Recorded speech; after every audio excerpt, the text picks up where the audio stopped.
ప్రణామాలు బ్రహ్మదేవా. నా తపస్సుతో తమరికి ఇక్కడికి రాక తప్పని పరిస్థితి కల్పించాను. అడుగు, ఏ వరం కావాలనుకుంటున్నావు? అడుగుతాను, తప్పక అడుగుతాను. అడగటం కోసమే ఇంత తపస్సు చేశాను. అమరత్వాన్ని నేను అడిగినా ఇవ్వరని నాకు తెలుసు. అమరత్వం వద్దులేండి. ఇప్పుడు నేను కోరుకునే ఒకే వరంతో తమరు వద్దనుకున్నా సరే నేను అమరుడిని అవ్వక తప్పదు. అమరుడిని అవ్వక తప్పదు.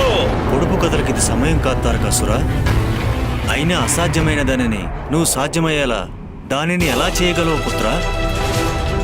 అమరత్వం పొందడానికి నీకు ఏ విధంగానూ అర్హత లేదు. వేరే ఏ వరం కావాలన్నా కోరుకో.